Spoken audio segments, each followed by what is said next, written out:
button to stop? Well, I'm trying a new software for this video. I hope it works. My other one stopped working. This first video we're going to review test 1, and I suggest that you keep pausing it and trying to work the problems yourself. If you don't understand the explanation or you don't get it yourself, then look back to that section in the book or back to that video on that section in the book and try to do other problems.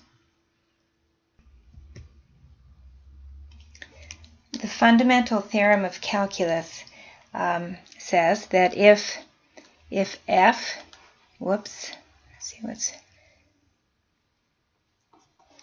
if a function f is continuous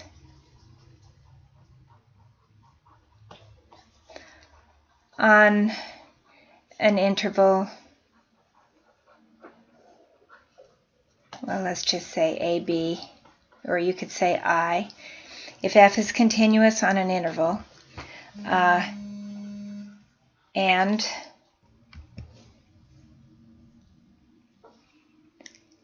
capital F of x is defined to be the integral from, well, let's say a to x of little f of t dt. In other words, big F is the area from a to x for all x in that interval. Then what the fundamental theorem tells us is that the derivative of f prime of x, is equal to little f of x. Now another way to write that is this way: the derivative with respect to x of a function defined from the integral from a to x of a function f of t dt is equal to little f of x. And this notation kind of reminds you of the importance of the fundamental theorem, why it is fundamental. If we integrate a function little f, we find an antiderivative and differentiate that antiderivative, we're back to little f. In other words, integration and differentiation undo each other. They are inverse type processes. Now, another thing that makes the fundamental theorem fundamental is that any continuous function on an interval always has an antiderivative. So if you have a function like e to the minus x squared, if that's your little f of x, and you don't know how to find an antiderivative of that, at least you know one exists. It is, for example, the integral from 0 to x of e to the minus t squared dt. This is the antiderivative of e to the minus x squared that happens to be equal to 0 at x equals 0. So there's two things that make the theorem fundamental. One is that it gives us the relationship between differentiation and integration. And the other is that it tells us that every continuous function on an interval has an antiderivative, even though we may not be able to find out an algebraic expression for that antiderivative.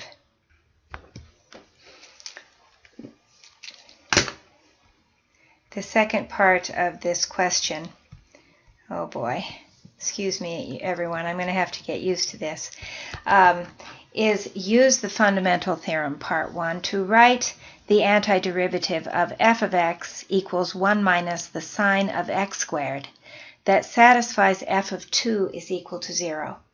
Well, we know that the integral from a to x of, and I could choose any a, but I'm going to choose 2 because right away that tells me that f of 2 will be equal to 0, of the function 1 minus the sine of t squared dt. We know that that function is an antiderivative of f of x, and that if we put x equals 2 here, that the value is 0. So this is this is what we would call f of x.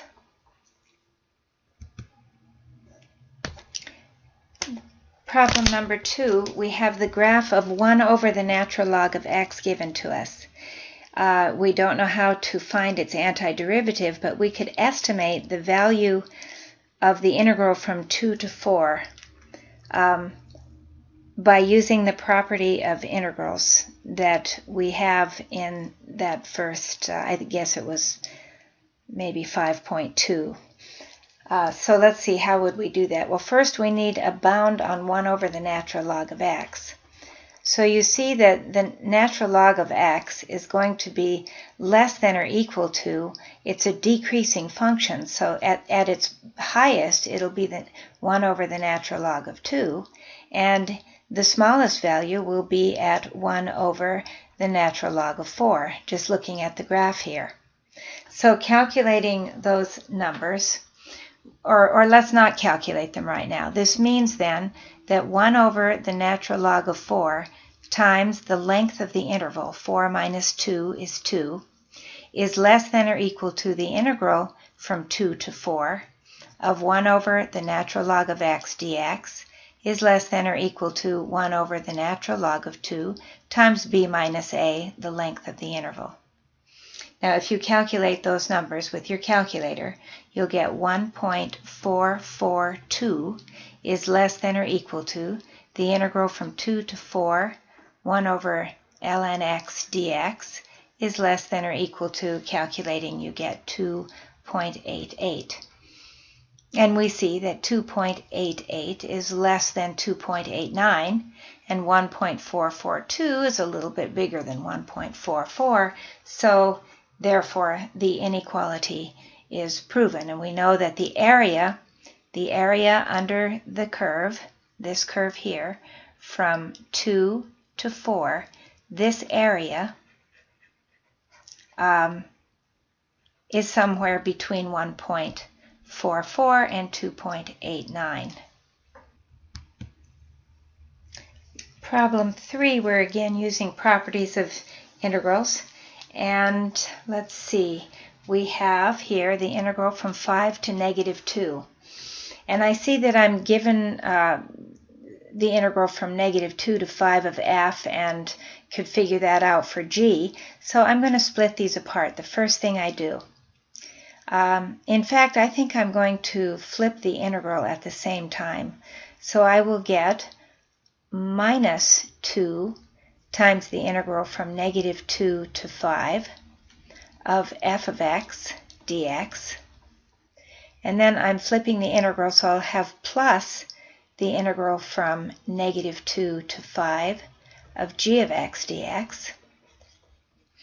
And then I'll have minus the integral from negative 2 to 5 of 3 dx.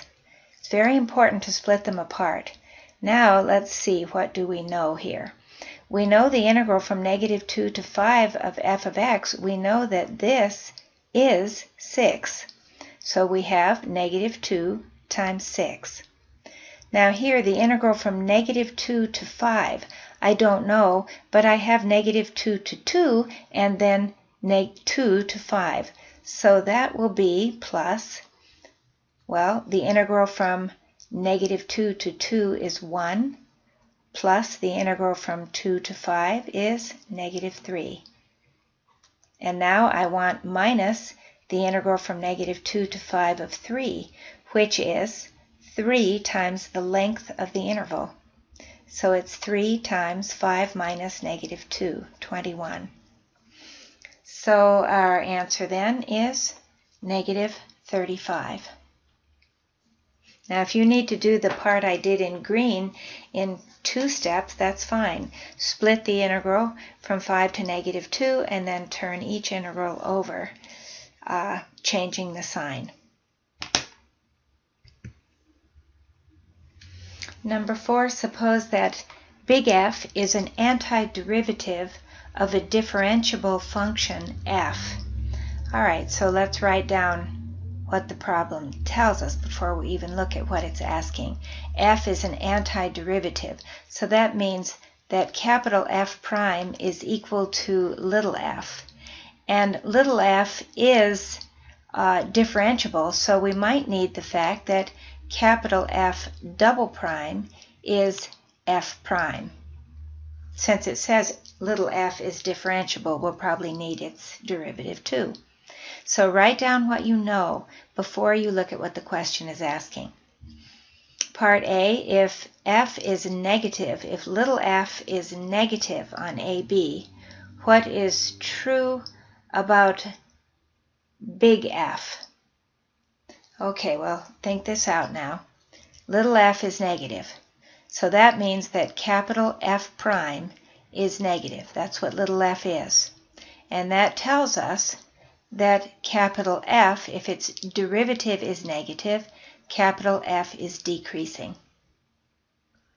Part B, if f prime is, I have a typo there, if f prime is positive, little f prime is positive. Well, let me write that.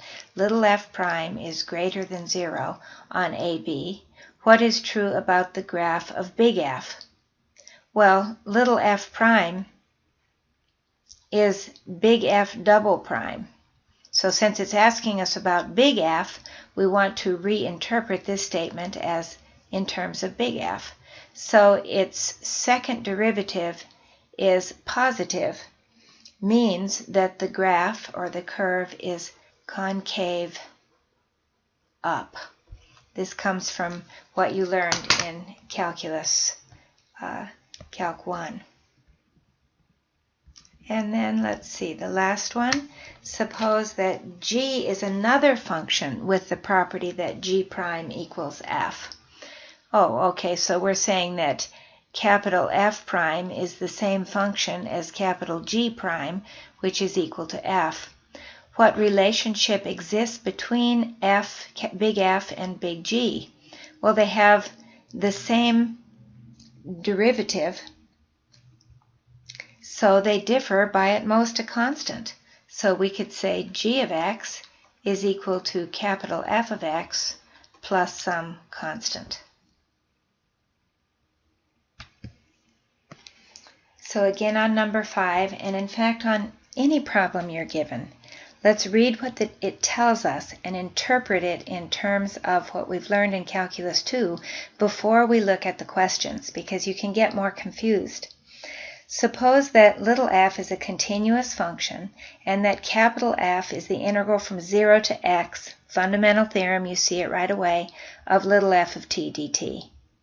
And that integral, in other words, capital F of x, we also have a formula for it, 1 minus the cosine of x squared. Well, you see right away it's an application of the fundamental theorem. So the derivative of big F is little f of x. We're not given little f of x, but we certainly are given big F, and we could take its derivative. So, well, let's take the derivative. Little f of x will be the derivative of big F, or 0 minus, well, let's see, the derivative of cosine is, well, we have minus cosine, so the derivative will be the sine of x squared times 2x using the chain rule, or 2x sine x squared. Now, I haven't even looked at what the question asks yet, but I know that the fundamental theorem gives me this information, which will make probably the answer to the questions easy. Evaluate the integral from 0 to the square root of pi of f of t dt. Well, that's capital F of the square root of pi. And we know a formula for capital F, so we'll just put it in. 1 minus the cosine of the square root of pi squared is pi, and the cosine of pi is -1, so we get 2. What function is little f of x? Oh, well, we already calculated that. It's 2x times the sine of x squared. And what function is the integral from 0 to 2x of f of t dt? Well, that's capital F of 2x. And just using function composition, that means we plug 2x into the formula for f. which is 1 minus the cosine of 2x squared. So I'll write 4x squared.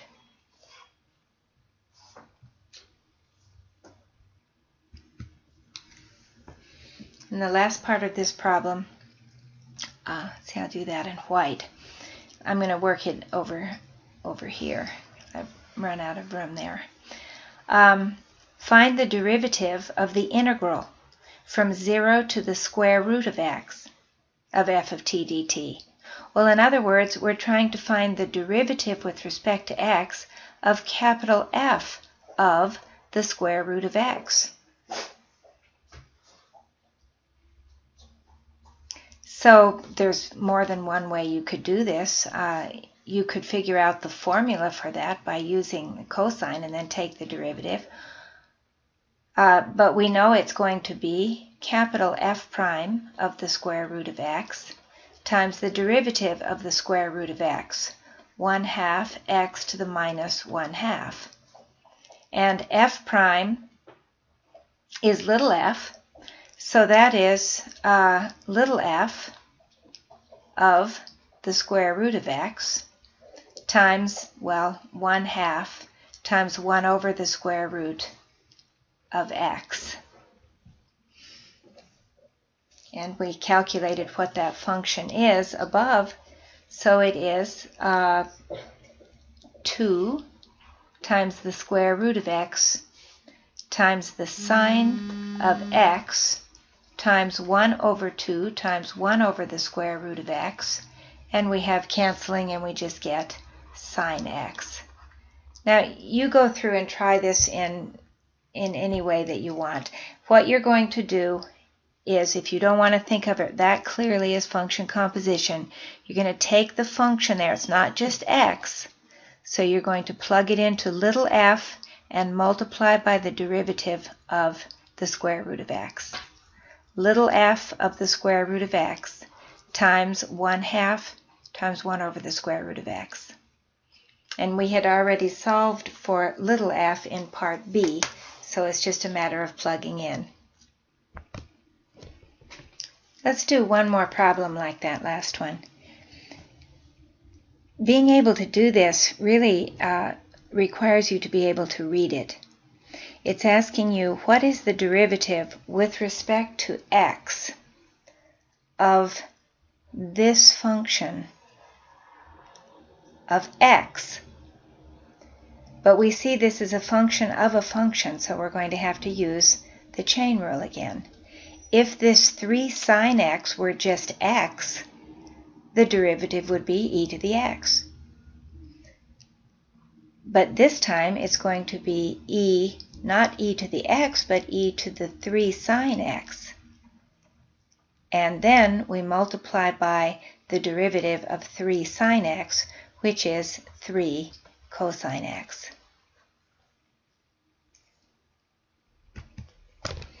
Number 6, find the equation of the tangent line to the graph of capital F of x is equal to the integral from 1 to x. All right, well, you see the word tangent line, and you know that we're going to need the slope of the tangent line, which will be f prime of 1, the slope of the tangent line at x equals 1. And then we need the point at x equals 1. So the point of tangency will be 1 comma f of 1. You always need the slope at the point and the coordinates of the point. Well, let's see, what is f of 1? F of 1 is, the integral from 1 to 1, so it's 0. F of 1 is 0. So our point, we now know, is the point 1 comma 0. The slope of the tangent is f prime of 1, and f prime is just the square root of x squared plus 8. So we're just going to plug in 1. 1 squared plus 8, the square root of 9 is 3. So we have y minus the y coordinate of the point is equal to the slope times x minus the x coordinate of the point, or y equals 3x minus 3 is the equation of the tangent line.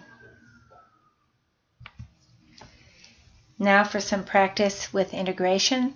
This is clearly substitution because you see if u is 1 minus 3x squared, du will be just a constant times x dx, and this will be the integral of e to the u du. So we'll let u be 1 minus 3x squared. Du is minus 6x dx. So we can turn this integral into e to the 1 minus 3x squared, e to the u. We have x dx. We want minus 6x dx. So I need to adjust with a constant multiple of minus 1/6. This changed our integral into minus a sixth e to the u du, and the integral of e to the u is e to the u. So this is minus 1/6 e to the 1 minus 3x squared plus a constant.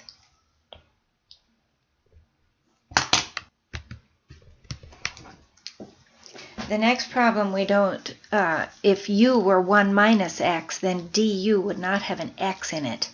So this is not going to be the square root of u du. But and what bothers us is this square root of 1 minus x. So let's go ahead and let u be 1 minus x. If u is 1 minus x, du is minus dx. So we can't do a direct substitution as easily as we did last time, but we could solve for dx in terms of u. It's minus du. And we can solve for x in terms of u. X is equal to 1 minus u. So now using all of this, we'll just change our integral into a u integral. So I have x, I replace it with 1 minus u. This is the square root of u, or u to the 1/2, and dx was minus du. Well, I'll put the minus out there and the du here. So this is very easy now. We couldn't multiply the x. We couldn't simplify here by multiplying things out, but now we can. This is minus the integral of u to the 1/2 minus u to the 3/2. We can multiply it out and integrate using the power rule. So we have minus, raise it by 1, u to the 3/2 multiplying by the reciprocal 2/3, minus a minus, so this will be plus u to the 5/2 multiplying by 2/5, and then we'll put it back in terms of x, minus 2/3, and u was 1 minus x, so we have 1 minus x to the 3/2 plus 2/5 times 1 minus x to the 5/2 plus a constant.